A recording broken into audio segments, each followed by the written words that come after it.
வணக்கம். இந்த ஸ்க்ரீன்ல தெரியக்கூடிய ஜாதகர் வந்து ஒரு ஆண் ஜாதகர். இவருக்கு வயது வந்து பார்த்தீங்கன்னா 33.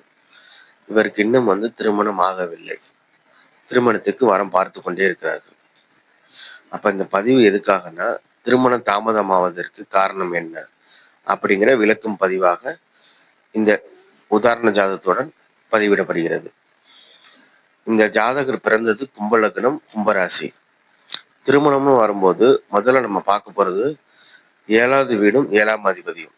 கும்ப லக்னத்துக்கு 7வது வீடாக சிம்மமும் 7ஆம் அதிபதியாக சூரியனும் வருவாங்க. இந்த 7ஆம் வீட்டுல எந்த கிரகமும் இல்லை. ஆனா இந்த 7வது வீட்டை வந்து பாத்தீங்கன்னா ஆட்சி பெற்ற சனி பகவான் பார்வை செய்கிறார். அப்ப திருமணம் தாமதங்கிறத அந்த சனியோட பார்வை வந்து நமக்கு உணர்த்துது. அடுத்து எடுத்தீங்கன்னா 7ஆம் அதிபதியான சூரியன் இந்த லக்னத்துக்கு யோகாதிபதியான சுக்கிரனுடன் சேர்ந்து லக்னத்துக்கு 2வது வீட்டுல இருக்காரு. 2வது வீடுங்கிறது குடும்பஸ்தானம். அப்ப அங்க சுக்கிரன் உச்சமா வேற இருக்கிறாரு. யோகாதிபதி ஆகிய சுக்கிரன் 2வது வீட்டுல உச்சமாகி 7ஆம் அதிபதியோட சேர்ந்திருக்கிறாரு. அப்ப இவருக்கு திருமணம் வந்து கண்டிப்பா உண்டு, கண்டிப்பா நடக்கணும். ஆனா எதுக்காக இந்த தள்ளி போட்டுட்டு இருக்கு அப்படிங்கும் போது பார்க்கும்போது இவருக்கு நடக்கிற தசை புதன் தசை. இந்த புதன் வந்து 5, 8 கூடியவராக இருந்து லக்னத்திலே இருக்கிறாரு. இவர் தனியா இருந்ததா கூட இந்த தாமதத்துக்கு பிரச்சனை வந்திருக்காது. ஆனா இவர் கூட வந்து பாத்தீங்கன்னா சனியும் சந்திரனும் சேர்ந்திருக்கிறாங்க. பொதுவாக சனியும் சந்திரனும் சேர்ந்திருந்தா அது தாமத திருமணத்தை உண்டு பண்ணுங்கிறது ஜோதிட விதி.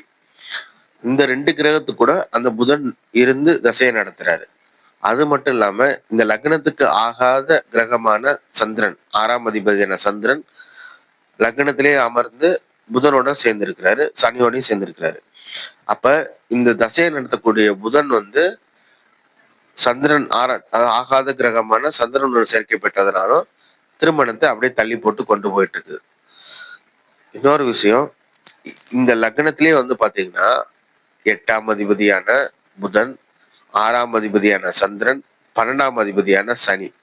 ஒரு ஜாதகத்துல தீய பாவங்கள் சொல்லக்கூடிய 6, 8, 12ஆம் அதிபதிகள் இவங்க 3 பேருமே லக்னத்துல இருக்காங்க. லக்னங்கிறது வந்து பாத்தீங்கன்னா முக்கியம் ஒரு ஜாதகத்துல. ஏன்னா லக்னம் தான் ஜாதகர். யாரும் பார்க்காத ஜாதகம் பார்க்குறீங்களோ அவங்களுடைய வீடு தான் லக்னம். இப்போ எப்படி 2வது வீடு வந்து பாத்தீங்கன்னா குடும்பம் சொல்றோம், 7வது வீடு வந்து கணவரை பத்திங்கும் போது லக்னம் தான் நீங்க. அப்ப லக்னம் வந்து எப்போதுமே நல்லா இருக்கணும், லக்னாதிபதியும் நல்லா இருக்கணும். இங்க லக்னம் பாருங்க 6, 8, 12ஆம் அதிபதியோட சேர்க்கையோட லக்னத்துல இருக்கு. லக்னாதிபதியே வந்து பாத்தீங்கன்னா இந்த 6, 8 பாவங்களுடைய தொடர்பையும் பெறாங்க, அவங்க கூட சேர்ந்து இருக்கிறாங்க. அப்ப இவர் வாழ்க்கையில வந்து போராட்டங்கள் நிறைய இருக்கும். எந்த ஒரு செயலும் வந்து பாத்தீங்கன்னா ஒரு ஈஸியா முடிஞ்சிடாது. போராட்டத்துக்கு அப்புறம் தான் அந்த செயல் இவருக்கு நடந்து முடியும். இவருடைய படிப்பும் சரி, இவருடைய வேலையும் சரி, ஒவ்வொரு விஷயமும் ஒரு எளிதாக இவருக்கு கிடைக்காது. ஒரு போராட்டம், அதுக்கப்புறம் அதுல இருந்து அனுபவம் கிடைச்சு திரும்ப மறுபடியும் அந்த வாழ்க்கையை முன்னேறி கொண்டு போயிட்டு இருப்பாரு.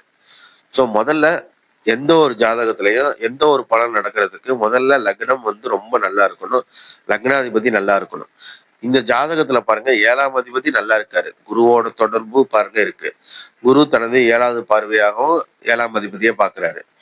அப்ப இந்த 7ஆம் அதிபதி சூரியனுக்கு 2 சுப கிரகங்களான குரு சுக்கிரனுடைய தொடர்பு இருந்தும் இன்னும் 33 வயதாகியும் திருமணம் தாமதம் ஆகுது. ஆனா இவருக்கு திருமணம் உண்டு. ஏன்னா 7ஆம் அதிபதி நன்றாக இருக்கிறார். அப்ப மெயினா வந்து நடக்கக்கூடிய தசைகள் வந்து நல்லா நமக்கு சாதகமான தசையா இருக்கணும். 2வது நம்ம லக்னாதிபதி நல்லா இருக்கணும். எதையுமே நமக்கு ஈஸியா கிடைக்காட்டியும் பரவாயில்ல, கொஞ்சமாச்சும் இப்ப ஒரே ஒரு 6ஆம் அதிபதி மட்டும் இருந்தா கூட ஓகே, இல்ல 8ஆம் அதிபதியை மட்டும் இருந்தா கூட ஓகே. ஆனா போராடக்கூடிய 6, 8, 12ஆம் அதிபதிகள் 3 பேரும் லக்னத்துல இருக்கனால இவர் வாழ்க்கை வந்து ஒரு போராட்டமான வாழ்க்கையா இருக்கு. அதனாலதான் இவருக்கு மெயினா வந்து பாத்தீங்கன்னா திருமண தாமதத்திற்கு கொண்டு செல்கிறது. ஸோ இன்னொரு பதிவுல வேற ஒரு ஜாதகத்தை வேற ஒரு வகையான விளக்கமாக கண்டிப்பா பதிவிடுவோம். ஸோ இந்த மாதிரி ஜோதிடங்கள் சார்ந்து நிறைய பதிவுகள் நம்ம சேனல்ல பதிவிட்டு கொண்டுகிட்டு இருக்கிறோம். இது எல்லாம் உங்களுக்கு பயனுள்ளதா இருக்கும். ஸோ இந்த சேனலை சப்ஸ்கிரைப் பண்ணுங்கள், லைக் பண்ணுங்கள், ஷேர் பண்ணுங்கள். நிறைய பேருக்கு வந்து பார்த்தீங்கன்னா இது இந்த பதிவுகள் வந்து பயனுள்ளதாக இருக்கும். ஸோ மீண்டும் சந்திப்போம். நன்றி, வணக்கம்.